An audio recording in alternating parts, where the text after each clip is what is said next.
Before we get into today's show, let me tell you about the latest deal from Mike Lindell, MyPillow. Once again, the big box stores have canceled their orders simply because they don't agree with Mike Lindell's politics. They don't like it because he supports President Trump. Well, he's going to pass that savings on to you. No more middleman. And boy, does he have some great deals on the Giza Dream Sheets and the Percal bed sheets. Listen to this. Giza Dream Queen Size, normally $139.98. Your wholesale price, $69.99 when you use promo code Joey. King size, only $79.99. The Percal Queen Size, normally $89.98. Your wholesale price, $29.98 when you use promo code Joey. Just call 1-800-893-4059 or go to MyPillow.com. Always use promo code Joey. Free shipping options available. This allotment's not going to last very long. When they're gone, they're gone. MyPillow.com. Promo code Joey. Thanks for joining me in the PhD Weight Loss and Nutrition Studios. To lose weight for the last time, visit myphdweightloss.com. Welcome in, and thanks for joining me again today. Breaking news yesterday as Ukraine has signed a deal with the U.S., giving us access to Ukraine's rare minerals as it continues to work with the Trump administration in an effort to end its 3-year war with Russia. We have the details on that. Joe Biden was watching you. Secretary of State Marco Rubio revealed during a cabinet meeting that the Biden administration's State Department kept dossiers on Americans accused of serving as vectors of disinformation, including a file on an unidentified Trump administration official. Elon Musk received applause from the Trump cabinet members yesterday as he begins his planned departure from leading DOGE. And Minnesota Governor Tim Walz told a forum at Harvard Kennedy School, have you seen this yet? That former Vice President Kamala Harris picked him to be her running mate so he could code talk to white guys. He evidently had the wrong code. I told you we'd be back. And ye shall know the truth, and the truth shall make you free. It's Joey Hudson. I wanted to name it the Joey Hudson bill, but, they don't allow you to put names on bills. But I wanted to call it the Joey Hudson bill because I know that one's been near and dear to you for a number of years. That's how it's done. Let your voice be heard. And the truth shall set you free. Here's Joey Hudson. Well, folks, it was big news yesterday, and you're not hearing a peep about it from the mainstream media. Ukraine and the U.S. have signed a rare minerals deal. President Trump's administration just secured access to some of the most strategically valuable resources in the entire world, and they're sitting under Ukrainian soil. Now, this isn't just any deal. This is tied directly to the future of the war in Ukraine and how we, the American people, are going to get something back after footing the bill for billions of dollars in military aid. The deal was announced yesterday by Treasury Secretary Scott Bessent. Thanks to President Trump's tireless efforts to secure a lasting peace, I am glad to announce the signing of today's historic economic partnership agreement between the United States and Ukraine, establishing the United States-Ukraine Reconstruction Investment Fund. This partnership allows the United States to invest alongside Ukraine to unlock Ukraine's growth assets, mobilize American talent, capital, and governance standards that will improve Ukraine's investment climate and accelerate Ukraine's economic recovery. The Development Finance Corporation will participate and help to establish this fund in collaboration with the government of Ukraine. Today's agreement signals clearly to Russian leadership that the Trump administration is committed to a peace process centered on a free, sovereign, and prosperous Ukraine over the long term. It's time for this cruel and senseless war to end. The killing must stop, and both the United States and the government of Ukraine look forward to quickly operationalizing this historic economic partnership for both the Ukrainian and American people. So let's break this down. Ukraine's Deputy Prime Minister, Yulia, and I can't say the last name, Servidinko, I guess, flew to Washington and signed what they're calling the United States-Ukraine Reconstruction Investment Fund, as described by the Treasury Secretary. Sounds like a mouthful, doesn't it? But here's the deal. The fund is going to funnel global investment into rebuilding Ukraine.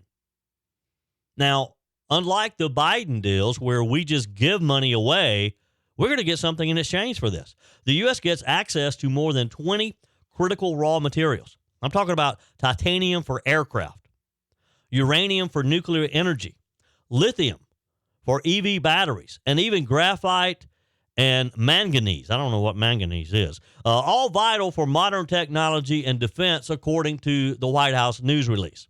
Now, you remember what Trump said when he got back in office. We're not doing foreign aid handouts anymore. Well, he proved this in this deal.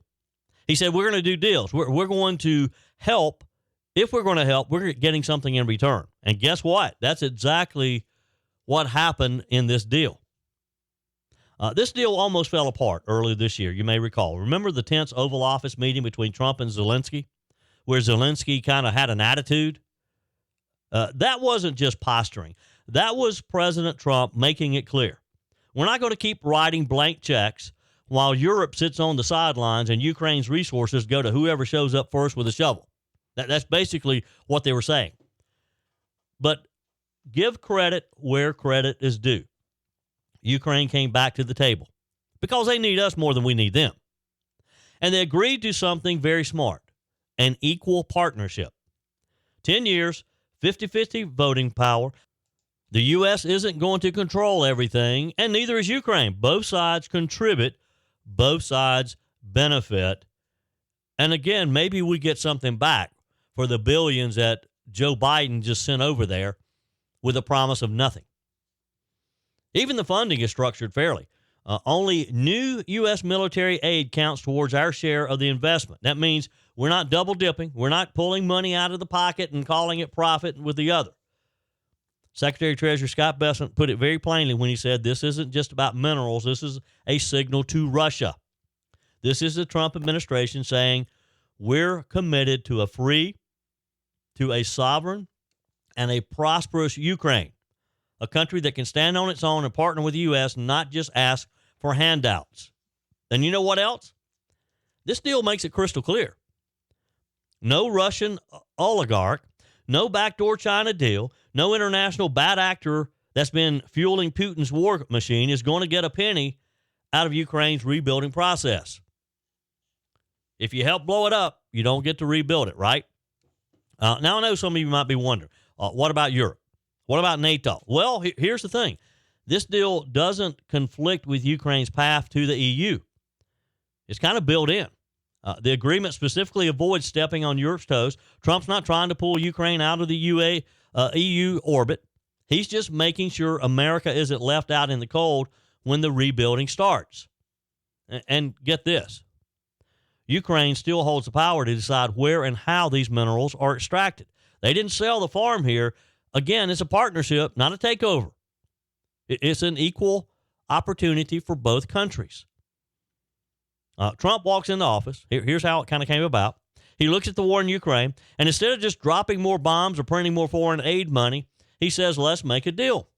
Let's do something that will benefit both of us, that will stop the war, stop the killing, and maybe we get some of our money back. Unlike past administrations, Mr. Biden, Mr. Obama, it isn't just another foreign giveaway. This is really diplomacy. This is leverage. And for once, we're not being treated like the world's ATM. We're not treated like we're giving, we're funding grants for countries and we get nothing in return.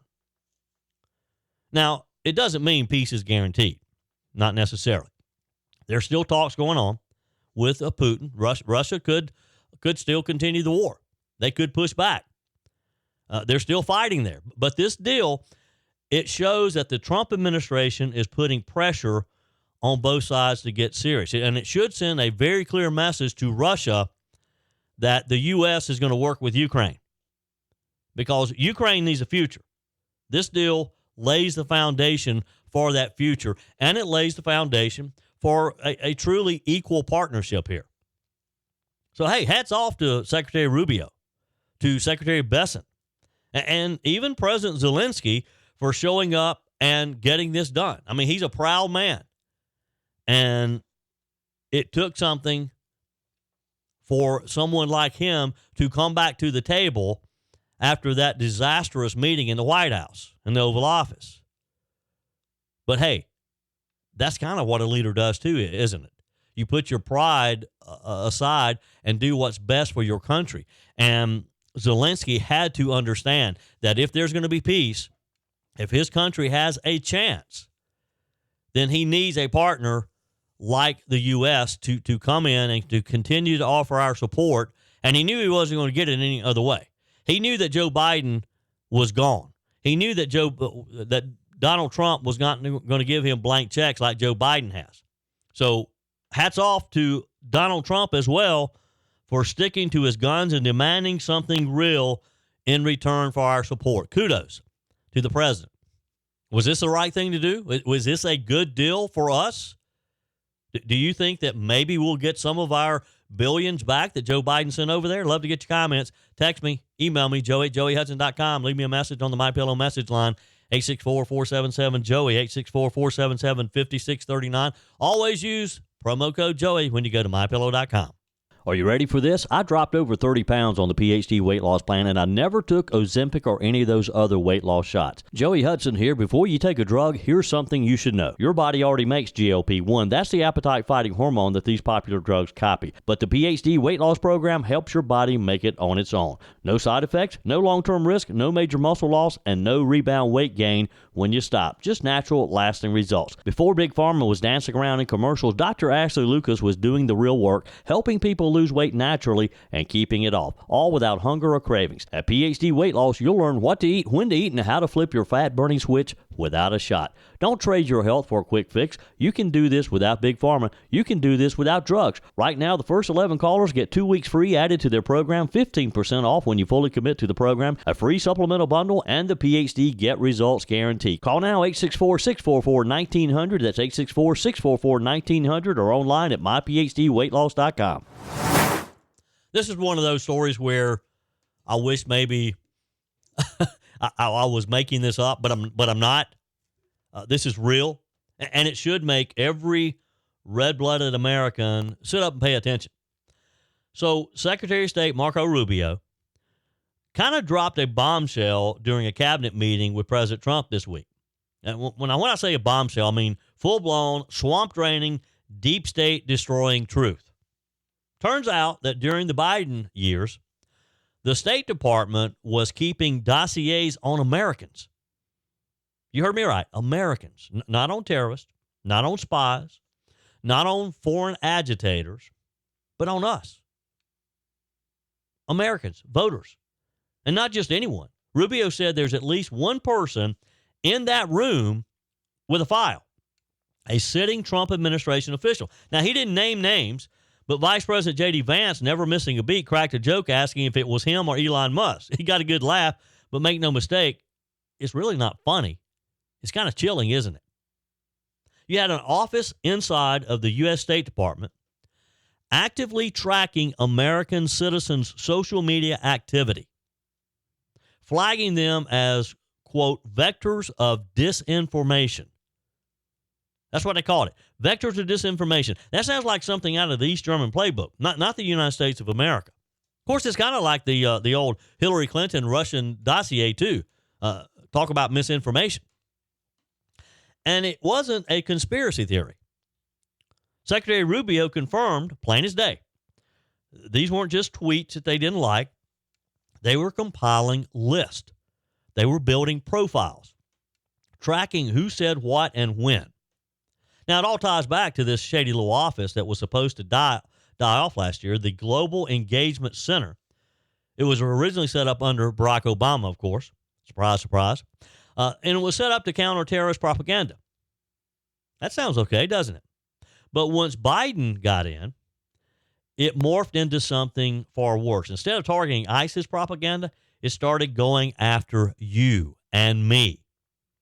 And if you question the COVID narrative, for example, you might end up on the list. If you posted a meme about Wuhan, you might end up on the list. Or if you shared a link about the CIA, you might end up on the list. You know what they called it? Russian disinfo. All of it. Just slap that label on there and boom, you're a threat to democracy. Elon Musk called them out back in 2023, called the Global Engagement Center the worst offender in U.S. government censorship and media manipulation. He was right then, and now we know just how bad it was. And it didn't stop when Congress cut the funding. In true bureaucratic fashion, the Biden administration just changed the name. They shuffled the staff and kept it alive. They rebranded it as the Counter Foreign Information Manipulation and Interference Hub. Talk about a mouthful. Doesn't make any less dangerous, though. Rubio pulled the plug on it earlier this month, said we're done paying for a $50 million a year operation to spy on and silence American citizens. Finally, some common sense. And honestly, it's about time. Now, think about this. We had an office funded with your tax dollars, with my tax dollars, built inside of our government, monitoring our speech online. They weren't even trying to hide it. And they were flagging people, possibly getting them throttled or banned on social media because, they had this nice little relationship with Facebook and some of the other social media gods.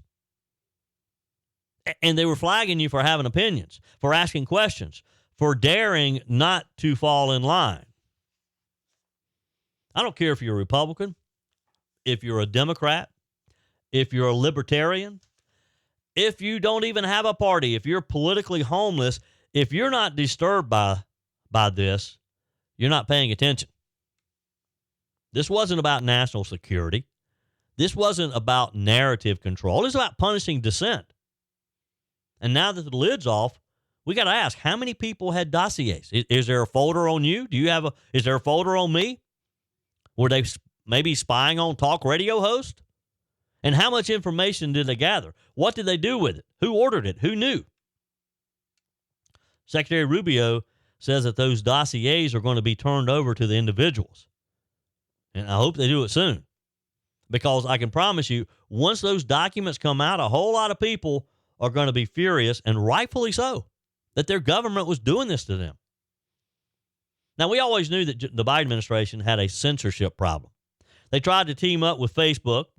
They leaned on Twitter before Elon bought it. And they had their buddies in the press running interference. But this just kind of takes it to a whole nother level. This is something you see in political spy movies. It's not just that they didn't like what people were saying. It's that they tracked it. They recorded it. They flagged it and possibly acted on it. We don't know for sure. That's not democracy, is it? That's authoritarianism with a smiley face. And you wonder why Trump got elected again. You wonder why the American people said enough is enough. And they brought him back to the Oval Office. That's why. That's one example of why Donald Trump could not get back in the White House soon enough. This is the stuff that makes people sit up and realize just how far off course we went during the Biden-Harris administration. When government becomes a machine that targets its own citizens for thought crimes, you've crossed the line. But now we're crossing back. Rubio's gutting the old machine. And look, I'm so sorry that Elon Musk is leaving, but hey, Musk was there with the Department of Government Efficiency with a blowtorch. We're going to miss him. But he built the foundation for something that continue. Vice President J.D. Vance is calling it like he sees it. And Trump's doing what he does best, pulling the curtain back on the whole writing system. Let this be a warning to every bureaucrat who's hiding in the shadows right now, trying to avoid a pink slip from the Trump administration. Every bureaucrat who thought they could use the power of government to silence the American people. Those days are over. You had your time. You abused it. Now the grown-ups are back in charge. And it's a new day in America, isn't it, folks? It is a new day in America. And you know what the fun part is? The good news is? It's just been 100 days. Trump's just getting warmed up. We're just getting started. Does that make you as happy as it makes me? Elon Musk has been fun to watch these 100 days. He received a round of applause from President Trump's cabinet as he's preparing for a planned exit from his role as the leader of the Department of Government Efficiency. Here's the exchange, and here's the president thanking Musk and praising the job that he has done while heading up the Department of Government Efficiency. Elon, I love the double hat, by the way. He's the only one that can do that. Get away with it. Well, Mr. President, they say I wear a lot of hats. It's true. Even my hat has a hat.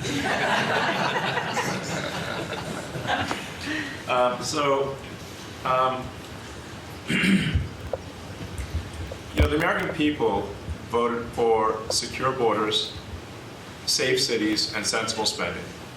And that's what they've gotten. A tremendous amount has been accomplished in the first 100 days. As everyone has said, it's more than has been accomplished in any administration before, ever, period. This portends very well for what will happen for the rest of the administration. I think this could be the greatest administration since the founding of the country. Well, we all want to thank you for your help, too. You really have sacrificed a lot. Been treated very unfairly. Well, they do like to rent my cars, which is not great. Could be better. But you have been treated unfairly. But the vast majority of people in this country really respect and appreciate you. And this whole room can say that very strongly. You've really been a tremendous help. You opened up a lot of eyes as to what could be done. And we just want to thank you very much. And you're invited to stay as long as you want. At some point, I guess, he wants to get back home to his cars and his...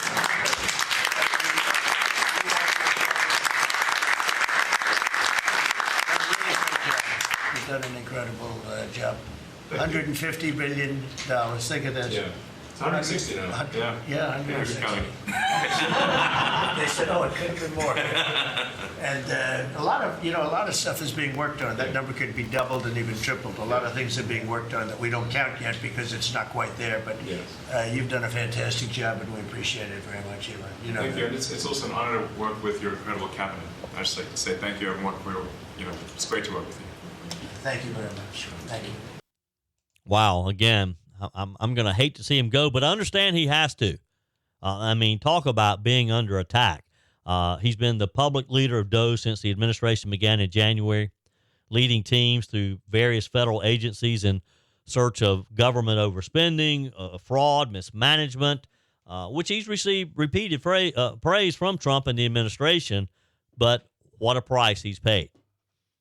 The tech billionaire who leads both SpaceX and Tesla, he's spent the last 100 days as a special government employee, which is a role that Congress created in 1962. And it allows the executive or legislative branch to hire temporary employees for a specific short-term initiative, and that's what he did. Special government employees are permitted to work for the federal government for no more than 130 days in a 365-day period. This is according to the Office of Government Ethics. Musk's 130-day time frame, beginning on Inauguration Day, ends on May the 30th. So he's got another month. White House Chief of Staff Susie Wiles told the New York Post this week that Musk is no longer working regularly from the White House. She said, instead of meeting with him in person, I'm talking to him on the phone, but it's the same net effect. Wiles told the news media that as the billionaire prepares to depart from DOGE, he hasn't been here physically, but it really doesn't matter much, she said. Musk said yesterday during the cabinet meeting that DOGE has now saved the U.S. $160 billion through his efforts of trimming government fat. They celebrated the accomplishments of the administration in the cabinet meeting yesterday. And notably, he wore 2 Trump hats during the meeting. That's what prompted the comment there from the president when he kind of jokingly said only Elon can get away with wearing 2 hats. He had a red one and a black one on. His temporary cross-departmental organization that was established, again, to slim down and to streamline the federal government, the group itself will be dissolved July the 4th of 2026, next year. So they are still going to be working. DOGE is still going to be accomplishing things, just not under the leadership of Elon Musk. But you got to know that he has set up this organization. Again, he's laid the foundation for them to continue without him. Musk and President Trump have both previously previewed that Musk's role was temporary, and knowing that it was going to come to an end. Trump also told the media in March that he would keep Musk as long as I can keep him, but that he's got a big company to run. And boy, has he been targeted. Musk's dealerships have faced repeated protests. He has lost billions of dollars on paper as the value of Tesla has gone down. And look, you can't blame him. During the cabinet meeting, he noted that protesters, quote, do like to burn my cars, which is not great. And he received a round of laughter after that. So, hey, look, kudos to Elon Musk. Thank you for what you did. Thank you for getting us started on this path. And we know that it will continue. And we know that our government, our country, is much better off than it was just over 100 days ago. 2 janitors at Columbia University have filed a lawsuit against over 40 anti-Israel agitators who took over the campus building last April. Remember this? The janitors they're Mariano Torres and Lester Wilson. They filed the lawsuit in the Southern District of New York. So here's what happened. On the night of April 29th, 2024, Torres and Wilson were both working inside Columbia University's Hamilton Hall when this, quote, highly coordinated mob, according to the lawsuit, broke into the university building. According to the lawsuit, the anti-Israel protesters, whom the lawsuit describes as occupiers, terrorized the 2 men into the early morning of April 30th, assaulted and battered them, held them against their will, which is kidnapping. The suit accuses the protesters of following an underground manual which outlined how to take illegal action with impunity. When the janitors attempted to defend Hamilton Hall, they were called Jew lovers, Jew worker, and Zionist. At the time, the protesters renamed the building Heinz Hall. The lawsuit says these co-conspirators produced and distributed hand-drawn maps and diagrams of Hamilton Hall plus other indicia of a sophisticated and coordinated assault on Hamilton Hall, including but not limited to food and supplies for barricading the building and sustaining the dozens of occupiers who would storm and occupy the building. Now, prior to taking over Hamilton Hall, the protesters allegedly agreed they would intimidate, harass, bribe, threaten, and or assault and batter such employees who posed a threat to their plan. As part of the plan to take over this building, the suit states that protesters gathered information about the building beforehand and even had detailed maps. The documents laid out the location of heavy equipment that could be used to fortify the building, including podium toppers, tables, and benches. Protesters participating in the encouraged criminal and/or terroristic activity were also asked to wear face coverings and dark clothing. I mean, it was a terrorist attack. We saw it. We saw it unfold on national television. One of the defendants, James Carlson, allegedly shoved Torres, according to the lawsuit. Carlson also allegedly threatened Torres, stating, "I'm going to get 20 guys up here to F you up."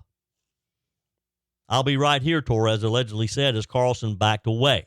Carlson's lawyer, Robert Gottlieb, told Fox News that the lawsuit's claims are false. Gottlieb said the claims against Mr. Carlson are patently false and defamatory. Mr. Carlson is Jewish Armenian and vehemently opposes genocide targeting any people. He never uttered anti-Semitic slurs to the plaintiffs, physically struck or threatened them at any time. Well, of course he's going to deny it. He doesn't want to go to prison, doesn't want to have to pay up in a civil suit. Both of these custodians claimed they had suffered physical injuries and post-traumatic stress disorder as a result of the Hamilton Hall takeover. And because of their injuries, according to the lawsuit, Torres and Wilson haven't been able to return to work.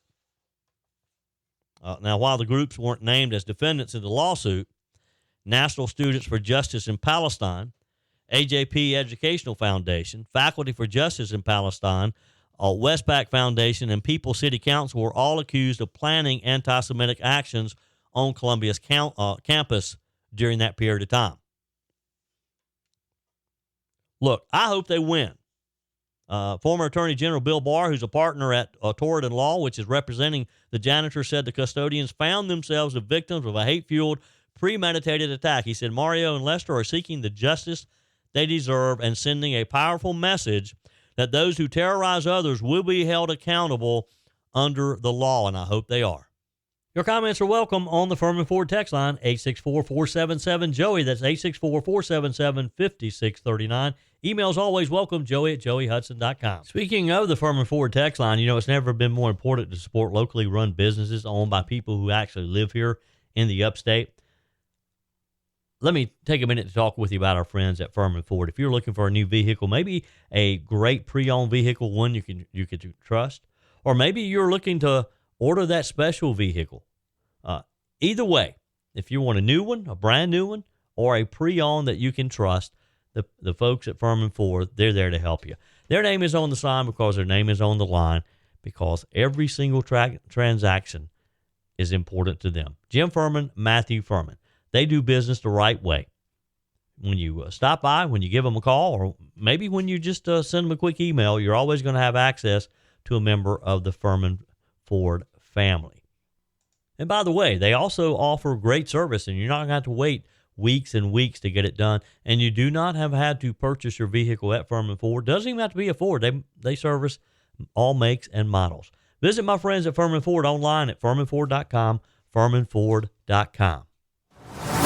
If you ever wondered why Kamala Harris and Tim Walz just got beat so badly in November, just take a look at Minnesota Governor Tim Walz's this video clip of him speaking at a Harvard Kennedy School forum, where the former vice presidential candidate of Kamala Harris's claimed that she picked him because he could code talk to white guys. Here's the exchange.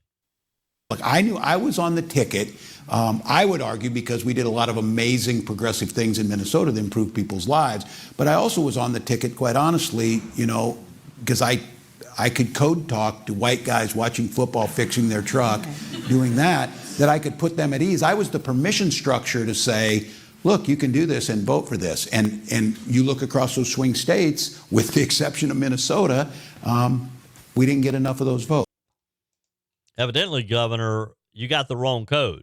If you were code talking to white guys, they didn't get it because you were rejected overwhelmingly. Now, during the 2024 campaign, you may recall that Governor Walz made several photo op appearances, like hunting for pheasants. Remember that? They kind of staged it. He attended some football games. He was seen out working on his car as if the governor of Minnesota worked on his car. There were also several ads that ran during Walz's campaign, like an ad lib of an old Coors Light commercial splicing "I love twins" for "I love Tim," and another ad of men sitting by weightlifting plates or sitting on the bed of a truck or wearing a cowboy hat, etc., talking about how they're pro-women. I mean, we all joked about it. We laughed about it because we saw it for what it was. Pandering. During this forum at Harvard, Governor Walz suggested that rather than the Democrat Party changing its messaging, it instead needs to, his words, recognize that people take in the information differently and figure out how they're going to get it. Now, the Democrats should understand that this is their problem. The old saying, hindsight is 20/20. It's not working for the Democrats because Tim Walz and Kamala Harris still can't admit why they lost. They still can't admit that, yes, it was all about their messaging. The American people wasn't buying it. The American people were not interested in their extreme progressive ideas. And I don't know who is the most extreme, Kamala Harris or Tim Walz. But for him to say, well, we just, it wasn't our messaging, it's just they didn't receive it. No, Governor, it was your messaging. The American people rejected what you believe in, what you and Kamala Harris were trying to force on us. They rejected that. They rejected your messaging. Aren't you just so thankful that we aren't having to watch him parade around as vice president? That was a God thing for sure. Hey, in South Carolina news, a new plan of how to reform the state's income tax system is now back on the table. Proponents say that it gives the state a pathway to having a zero income tax, which some lawmakers have been wanting all along. So here's the deal. The gradual reduction of state income tax would be based on enough revenue coming into state coffers and shifts where the state starts tax calculations to adjusted gross income instead of lower federal taxable income. Tax rate cuts would be triggered if income tax revenue to the state grows by at least 5%. The plan would keep an additional $200 million out of state coffers each year. Under the new plan approved by the House Ways and Means Committee yesterday, the state would have a two-tiered system with the first $30,000 of a person's taxable income taxed at 1.99%. The remaining income would be taxed at 5.39%. Now, if you combine this, the overall effective tax rate would be 2.6%, down from 2.7%. So it's just a slight decrease, but the first tier or the beginning of getting to that zero income tax. In the first year of the plan, more than 3/4 of income tax filers would see a tax cut or no change in how they pay tax to the state. State Representative Brandon Newton of Lancaster, who's been one of the leaders in this effort, said that 24% of filers would actually still see an increase. Now, you may recall that this plan was paraded out a few weeks ago to a lot of fanfare. And when the government economic office, or whatever it's called, came out with projections of what would actually happen, most people, over 60% of people, would have been paying more rather than less. Lawmakers quickly sent it back to committee, and the House Ways and Means Committee has been feverishly working to try to get this done in the final days of the session. Today, Thursday, will be the last legislative day of this week, and they'll have 3 more days, Tuesday, Wednesday, and Thursday of next week, before they adjourn at 5 p.m. next Thursday. The exemption that is being talked about, here's a couple of details. The state would create its own deduction of $15,000 for individual filers with incomes up to $40,000. That exemption would gradually decrease for filers up to $95,000. Those with incomes higher than that would not be eligible. The goal of going to a flat tax is meant to ensure that more people pay income taxes to the state, as 44% of filers don't pay state income tax at all under our current system. The proposed new structure would decrease that share to 34.5% initially, this according to Ways and Means Committee documents. Bruce Bannister from Greenville, the chairman of the Ways and Means, said the original idea was to get the lowest possible rate with a flat tax so everybody was treated the same. When the Republican leadership unrolled the previous version of this, it was not a pretty sight.